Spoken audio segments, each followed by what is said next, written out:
Hi, everybody. This is Megan, And this is Steven.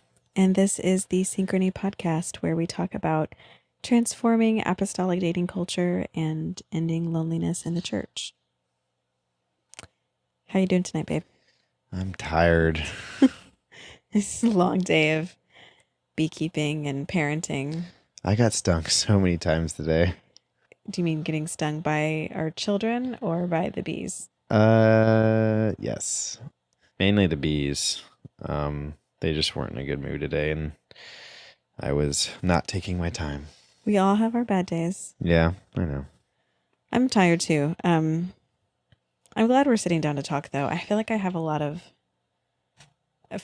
feelings bouncing around in my head about this work right now, and I haven't had a chance to process them all with you. So Well, let's do it. we're just going to do that live in front of a bunch of other people. Whopping 17 people. Yeah. Um really quick before we get into all that, a couple of points. So the launch still happening August 1st. That's right. It's been going pretty well Yeah. so far. I mean, right now we're not even launched yet. We've invited our pre-registrants to go ahead and start booking their consultations. Yeah, and the people who are part of the beta testing group are subscribing. It's pretty cool. Yeah, so we're starting to build out the Synchrony community, which is like this. It's part of the subscription that people are doing for after their consultation, and our legacy members is what we're calling them, who have already done consultations, are starting to get in there now. But it's a really cool online space where we can collaborate and share ideas, and we can put up resources and host meetups, and it's been a really neat experience just to see people start to come into that and engage with each other. And we've been discussing different things, and it's just been really cool to hear people share about their experiences. And yeah, I'm just really enjoying getting to see that side of the community. What's cool is people started posting in there without even being provoked.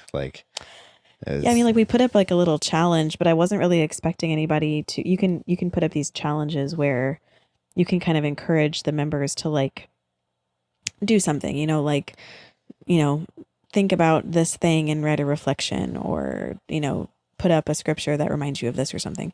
But I just put up the first challenge really just to test out the functionality, to ask people to talk about their synchrony experience, and people dove in and started sharing, and it's just been really cool and encouraging to see so far. It's been amazing. Yeah. So there's probably still time by the time this drops for you to pre-register. And why should they pre-register, babe? Because you save $100. You'll save $100 on our matchmaking service, and you can get in early. If you go ahead and pre-register, the automations are flowing, so you could go ahead and book your consultation. I just met with our... And they're filling up, too. Yeah, I met with our first, I guess sort of pre-registered consultation person this week, and it was really cool. It was exciting. It changed the dynamic knowing that they were bought into the project and we're coming in at this sort of state of its maturity, and we're really excited about it. So I'm really grateful to the folks who have already signed up. Thank you. Yeah. Okay. I want to talk about loneliness. And I can already tell that I'm going to cry during this episode. So I'm used to it. yeah. So is you have no idea. It's ever since we started having kids. I mean, I was a crier before the kids, but I feel like I have a hair trigger now for all the baby commercials. Oh, anything sends me over the edge. But I feel like I might cry tonight because I just feel very I'm going to use the term heavy tonight about the state of things for the singles in our movement. We Pentecostals would call that a burden. Yes, we do. Yes, that is the word for it, I guess. I feel really I don't know. I don't want people to hear that I'm trying to over spiritualize the work we do. I want to be really careful. And that's not to say I want to under spiritualize it either. Sure. What's hitting me harder than anything this week, I think, is how many people are experiencing really profound loneliness in their churches, Yeah. and the enormity of what that means and its effect on the body as a whole is just hitting me a little bit hard today. Like, you know, I think that spending time with the singles who have sat down with us and talked about it, like, it's one thing to meet an individual person and their story, right? And to sit with them and kind of hold space for them in the hard things that they've been through. It's another thing to sit down with 120 of them Yeah. and hear a version of the same story over and over again. You know what I mean? Yeah. When you think about the effect of loneliness in the church, like you and I have talked about it a lot, but where does your head go? Like, what's the first thing that sticks out to you as like the key symptom that results from that loneliness being present in the church? I mean, the first thing that comes to mind is hopelessness. Yeah. And that isn't to say that all singles are hopeless and like sad. No, but and what I mean, so when we say singles and I associate it with hopelessness, that's not every person who is single is hopeless. Mm-hmm. I'm talking about the singles who have given everything they are to trying to find someone who is right for them Mm-hmm. and been burned by it, Mm. or maybe had someone and they passed away, and they're trying to find some semblance of connection. Yeah. Generally speaking, singleness is not always a short process, Mm. and I can see that leading to hopelessness is kind of what I'm saying. Yeah, it reminds me of the scripture in Proverbs 13:12, where it says, "Hope deferred maketh the heart sick, but when desire cometh, it is a tree of life." And I think about that a lot um, when we always talk about the church like the body of Christ. And, you know, that metaphor is used so heavily to illustrate how important it is for each member to be whole and Yeah. to be healed, and for the church to step in and operate in healing to bring its membership into wholeness. And when you think about singleness, when someone does not want to be single, Yes. specifically, in the context of that scripture, hope deferred maketh the heart sick. And that sickness that, they never sought after, it's not something that they welcomed into their life. Like, we think about things like addictive behaviors, or, even sometimes like some um other spiritual issues as things that people sort of invited in, right? Like they dabbled in a sin and it brought this issue into their life that they have to be healed from. Single people didn't ask to be here, you know? Yeah, exactly. And so I think about that, hope deferred maketh the heart sick. And it's the hope of having a family that's like the family you envisioned, the hope of sharing your entire self with someone else, and of building common dreams with someone, which is such just a basic human need, like to see and be seen by someone for everything that you are. And what that wound must be doing in the body as a whole. And I think it shows up in like 1,000 different ways. I think there are manifestations of that wound that become really apparent. But I think the hardest part about this, from what I've heard from our singles that are talking to me and sharing with me, is that just how bad it is can be so invisible to the people around them. Yeah. Especially if they're serving and they're committed and they're showing up and they're doing the right things and wearing the right clothes and helping with everything. It's so easy for it to seem like they're not hurting. Yeah. I mean, because at the end of the day, they're practicing Christians. Like they are putting their faith in God. They're applying the fruits of the Spirit to their life. Yeah, They're putting their faith in God. And so, sure, I'm not saying that they're acting, but I'm saying that they're leaning so they're heavily on the leaning on Lord. God. They're saying, "Hey, Jesus, I need help with this." And, until I find someone, I need your help. So it can, to the average passerby, Mhm. they Passerby. Passerby, I'm pretty sure. bystander. No, bystander. Oh gosh. This is that's going in. We're saving that. That's good. Oh boy. We should have made some coffee before we had this conversation. Yeah. To the average person that interacts with this individual, The observers, right? they are okay, Yeah. and that's hard. Yeah. And they stay quote unquote okay for so long sometimes. And I don't want to put words in the mouth of singles. No, Like, that these are from the interactions with singles that we have talked to. yeah, This isn't now. I mean, now that we're meeting with people, we're not just, it's not speculation anymore. We're actually hearing testimonies yeah. and their stories.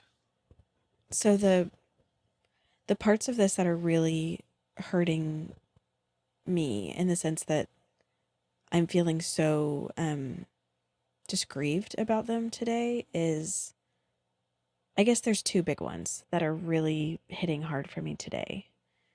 One is how loneliness can lead someone to leave the church.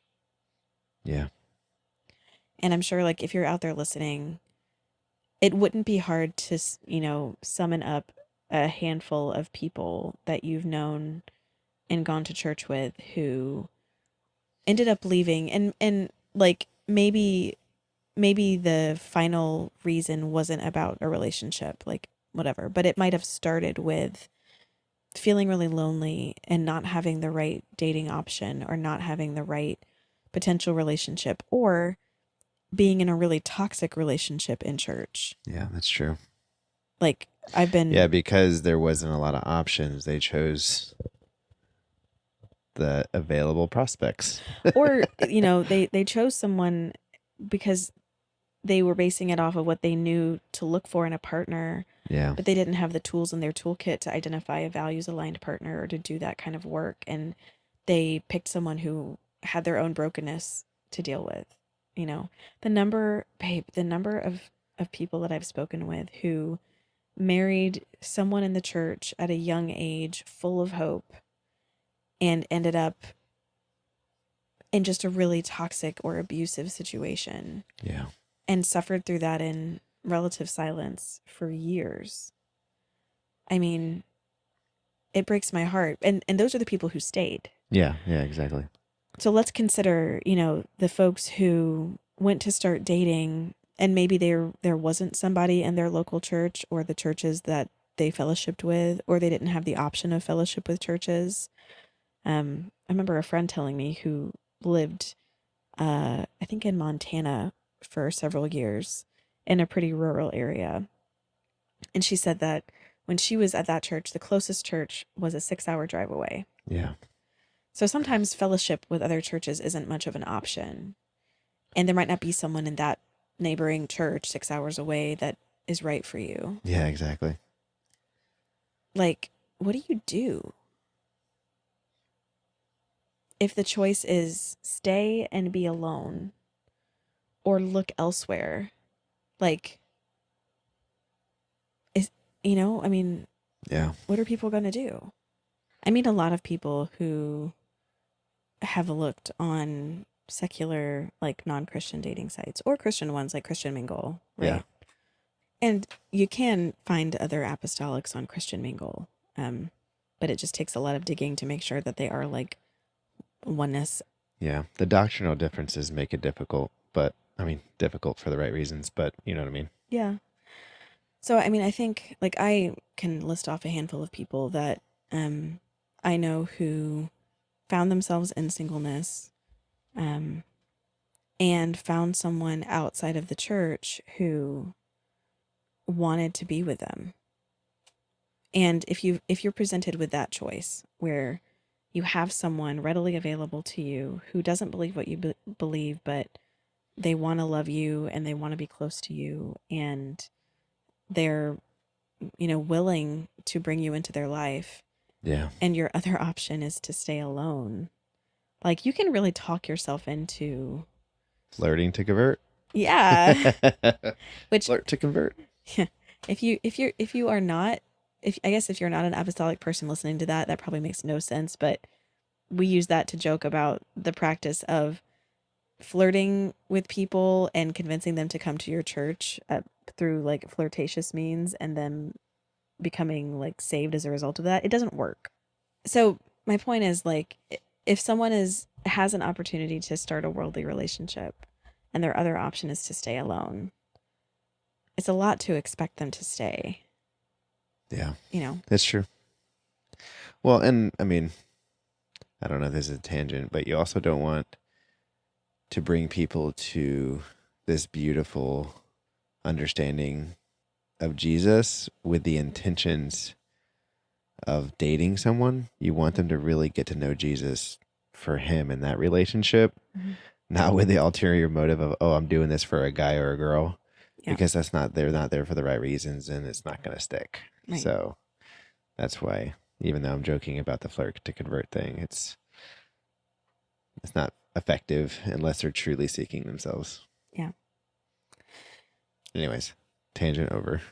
Okay. So I guess that's reason number one why I feel like this is something that needs our attention. And by our, I mean like the whole church's attention. Yeah. Because I think there are people who are leaving church on a regular basis because the choice between staying in the church and being alone and going into the world and being with someone is just too big of an ask. Yeah. You know? I mean, something that's not really talked about, though, is also the social pressure to stay at your church to help, because it might not have a large pool of people that are actively helping. Mm. And so you have your dedicated singles that are leading worship, that are teaching Sunday school, that are doing really important tasks at a home missions church or a really small and growing church. Mm-hmm. And if they were to leave, they would feel like they're dooming their church, even though we understand logistically that God can help that church grow regardless of you being there or not. It's one of those things that we might be unintentionally having people stay Mm-hmm. and not looking for good prospects that might be in neighboring churches. I think you're totally right about that. I was just speaking to a singles leader who was giving us some really great advice and pointers. And one of the things they spoke to was involving pastoral leadership early Yeah. in the process, because they're aware, having worked with singles for years, of a tendency that's present in some churches where a pastor won't want to let go Yeah. of that single person. And if someone can't move to where they are, and I don't think this is most pastors, but I think there are cases where that pastor won't support Yeah.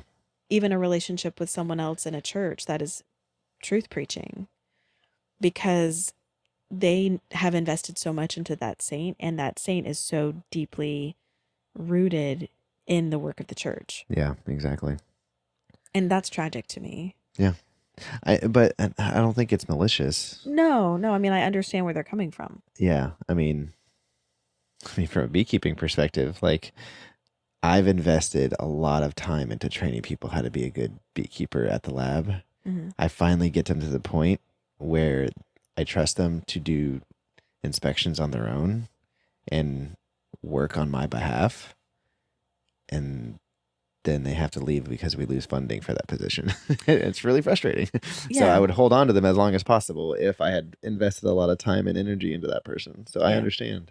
And if you're running a church where you're relying on basically volunteers Yeah, exactly. to do all the work, and you have a dependable person who has demonstrated their capability and their dedication, I understand why you wouldn't want them to leave, but it just adds another bit of fuel to the fire of like, where am I going to find someone? And that desperation that says like, I might not be able to find someone who's in Or church. it might be years before I find someone of their caliber. Right. So Yeah. that, I mean, I think that's even more incentive for some people to just to decide like, if a person in the world that is a prospect presents themselves, sometimes it's too hard of an ask to stay in the church when there's an opportunity to connect with someone like that outside.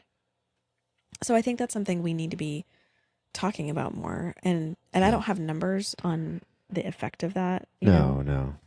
But Um it's something that we saw when we moved around, you know, in our earlier part of our marriage, and we've just seen, and now we're even, seeing more of in consultations, just hearing testimonies of people, just staying and believing for mhm. 10 years at a church, hoping for someone to show up at their front door or on the doorsteps of the church to pick them up and carry them away. Well, actually, not too far from the church. Yeah. But, and I think that's the whole, like, that's one of the main drivers why we started this.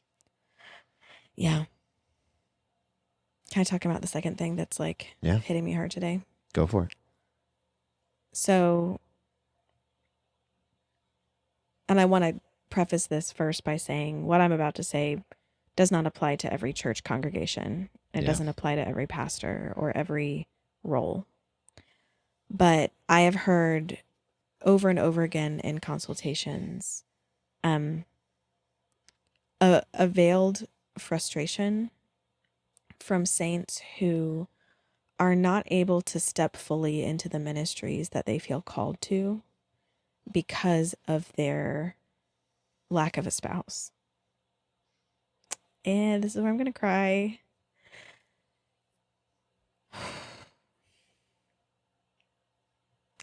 Because hope deferred for yourself. Hope deferred for your own family and for your own connection to a human, that's really hard. Yeah.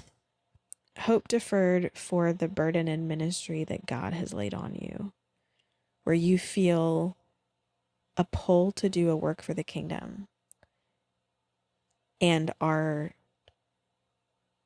intentionally or not passed over or put down at the bottom of the list because it would be better for a couple to step into that role. Yeah.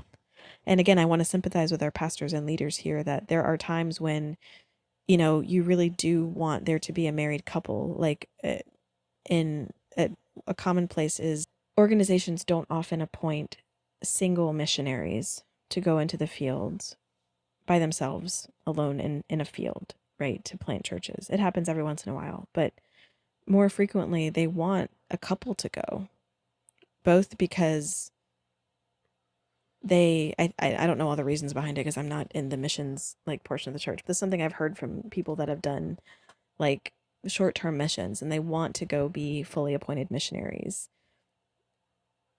I think we defer in those scenarios to couples because then the couple, you have a woman who's able to go individually minister to women and a Yeah. man who's able to go individually minister to men. The same thing in youth ministry. Yeah. We have seen, like, I've known some single youth ministers. Um, but I think the preference, and understandably so, is to have someone in that space who could minister to each gender and know that everything was very appropriate. Yeah. I think the heart behind it is being appropriate. Yeah. And Protecting people. I understand that. But yeah. The real ache I've heard from people who, these are people who have wept in altars over a burden that God's given them since they were young. yeah. Or who have felt so led to pursue something and they feel like that opportunity has been closed to them or maybe watered down, where Yeah. they can only partially participate in some of the places that they want to step into in ministry. And that really, it breaks my heart. Like there's no way around it. What do you think? And this isn't me asking you to come up with like fake math, right? Or like Yeah, I get it. What do you think our churches would look like if the people that are suffering from loneliness, if we could just snap our fingers and deliver them from that? Like, what would the effect of removing that wound be on the church? Higher procreation. Stephen. Sorry. You are the Our comic relief of my life. churches would be bigger. Yes, that's true. If we're trying to win the population game, that would help. More souls going to heaven. Oh, Lord have mercy. Okay. Aside from the population surge, what do you think would be the effect of us being able to just instantaneously end loneliness in the church? What would that do? I mean, I think it'd be only fair to talk about my experience in singleness versus my experience as being married. Mm-hmm. Um, Yeah, what changed besides the fact that you were suddenly, I don't know, way better at picking out your clothes on Sunday? I had that game down as Yeah. long as it matched with black or gray. You wore a lot of black with patterns, like a lot of checks, and Mm-hmm. yeah, it was very I had a lot of hand-me-down ties. it's very early 2000s. It was a look. Yes. We weren't dating in the early 2000s, I Steven. know. Anyways. But when you're single, your passion and zeal for ministry is different than when you're married. Mm, I'm not saying better or worse, mm, but once I got married to you, you gave me a level of like being grounded that I didn't have before. Um, you gave me perspective, and not just because you're insightful. But you know, when I had an idea for outreach, when I had an idea for giving someone a Bible study, you helped me see it from different perspectives that I would have never looked at. yeah. Um, working with you is fun. Working in ministry with you is fun. So if we were to end loneliness in a church, I think we just have inherently happier people. Like, and I'm not saying, sorry, that sounds like all lonely people or sad, miserable people. No, some of them are a blast and a half. If you No, know, you know. I know that there's someone listening right now, and she's probably cracking up because she is the funniest, most hilarious, joyful person I've met in my life, and she's very, very vocal in the singles community. So shout out to you know who. I'm just gonna leave it at that cryptically. but I mean, there's a joy to ministry when I get to do with you. Mm-hmm. Yeah. Like we have fun together. We enjoy doing it together. I love seeing you pray with people. I love seeing you invest into other people, Mm-hmm. which then motivates me to want to do it more. Yeah. And so there's a compounding effect Mm, of working together that gives us the energy to be able to go further. yeah. Whereas when I was single, if I got burnt out, me and my little ADHD self, if I lost the dopamine for a little while, it was hard for me to get it back. So like, That dopamine rabbit ran down the hole. You were just stuck. yeah, Yeah, it's like a lot of times when I ask people what they're looking for, they talk about wanting an iron sharpening iron relationship, yeah, right? And let's be clear, there are other ways to sharpen iron. Like we've sharpened tools for a long time by scraping them on rocks, yeah, right? But I think the idea is that, man, what a joy and a pleasure to be with someone who is the same type of material, is made of the same stuff, who wants the same things, who yeah, shares that purpose, right? And it's camaraderie, it's also having just the best sounding board, right? Um, because they're the person who knows you so intimately and understands your mindset most fully, right? yeah, And again, a single person can go be sharpened by other people. yeah. And a single person, the other verse is like the twofold cord is not equally, excuse me, a twofold cord is not easily broken. A single person can go bind together with another saint, create a multi-strand cord, and do great work in the kingdom. But there's a special joy that comes from doing it with your partner. Yeah. It's like parenting, I think,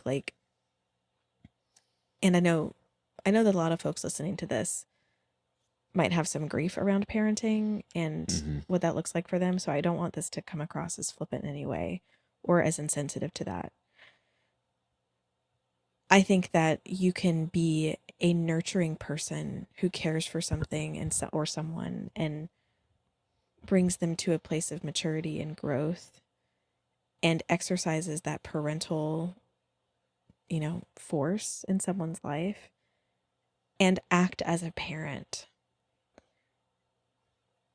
There is something really special about being able to parent your own child. Yeah. That you've seen from infancy through life. And that could take a lot of different forms, but you don't have to be a parent in order to have some of those things expressed in your life. But there's a special joy when you can. Yeah. And I agree with you. Like, I think that people would have maybe to some degree, a more easily accessible joy. Mm-hmm. I also think we would just get more stuff done. It's true. Yeah. Because how much time I was looking at a stat today about the amount of time that people spend on dating apps before they can find like a viable partner. Yeah. And it's something like they have to look at I think it's like 4,000 profiles. Yeah, I think 4,000 is right. Yeah. Tons and tons and tons of swiping. And that's an average. Right. So it could be months, right? Of time just spent in that. And, I remember when we got married feeling this sigh of relief, kind of, because I felt as like a young person who was, first of all, struggling with the mental sexual purity game. Oh, sure. And struggling with all this desire I had, to be in a relationship and struggling with everything. It was wonderful to just take that off the table after marriage and be like, okay, now we can go get work done, right? Yeah. Because it's hard. I mean, it's difficult to want to commit myself fully to ministry or whatever it was when I had this big part of my mind and body really caught up in just finding someone to be a partner with. Oh, sure. And frankly, let's just put it out there. Delaying sexual gratification for that long is very, very difficult. Yeah. And distracting. Do you want to say thoughts about that? I mean, I always... Mr. Population Surge over there. Well, no, I just... right now, a lot of my thoughts coming to mind are not very serious ones, so I chose not to say anything. It's probably wise. Okay, well, we're going to talk more about this stuff in the future. I mean, I think the effect of loneliness in the church and what it's doing within our congregations is really a big topic. But we'd love to hear from you guys if you have thoughts about where you think this loneliness struggle is showing up in your own life or your own congregation. Anything else you think we should talk about before we wrap up? No, I don't think I have anything else to add. So if you'd like to be a part of the Synchrony project, we are launching April 1st, and no, it is not an April Fool's joke. I've been asked that multiple times. Mm-hmm. And if you register before April 1st, you will save $100. So go pre-register and book your session with us. Yeah. It's going to be awesome. This was kind of a heavy episode for me, so thank you for bringing some laughs. Oh, quite literally my pleasure. You're so good at it. You never let me stay in the mully grubs for long. I wouldn't call that mully grubs. No, that's true. It's the, I guess it's the feeling of responsibility. I really don't want to let this community down. And I know that that's not completely within our control, right? Yeah. We have to trust God that the right things are going to happen. But I mean, we're giving it all we got. Yeah. I'm just, I want to see the needle move on this issue. I want to see healing as a result of our work or anyone else's work. Like, it doesn't have Oh, to be from sure. us. I think it's so cool though. Sorry, we just did like a false This is the closing. encore. This is like, when It's like when Pastor like Kyle. no, this is like when like Kirk Franklin, like you think like it's all over, and then suddenly like the Sopranos start like singing something, and it comes back in on the bridge. Yeah, no, Pastor Kyle had made a name for himself by having like 3 false endings. He'd be like, "All right, and everyone stand," and then like go to 3 more points before he finishes. Yeah. The amount of community that is excited about this, and I'm not even talking about just singles. Singles Yeah. are like really, really excited about this, but there's a lot of ministers and singles ministries Mhm. and other people that are married that have burdens for this as well, but are seeing this and saying, yes, please, this is needed. And honestly, all of those people that are responding to us and sending us emails, you guys are fueling us more and more Yeah, we're really because, grateful for that encouragement. there is a level of hesitation about matchmaking. It's like Yeah. it's kind of a uncommon thought, especially in the apostolic movement. And so we were a little skeptical at first too, but seeing everyone's support has been really encouraging. Yeah, I still struggle with doubt about not why we're doing this or the value of it, but just, are people going to be okay? Like, I struggle with the self-doubt about it a lot. And every time I do, God just drops some little message from someone into our day, Yeah. and it just changes it for me. So thank you to those of you that are just listening to the voice of God and reaching out. And thank you to those who are praying. I mean, sincerely, like, I know that this is not going to be successful unless it's really grounded in prayer and intentionality and the body coming together around it. So thank you for those of you who have already been doing that. Yeah. Thank you. Hey, babe, Hmm. I love you. I love you. I'm really glad that we're doing this together. Me too. Yep.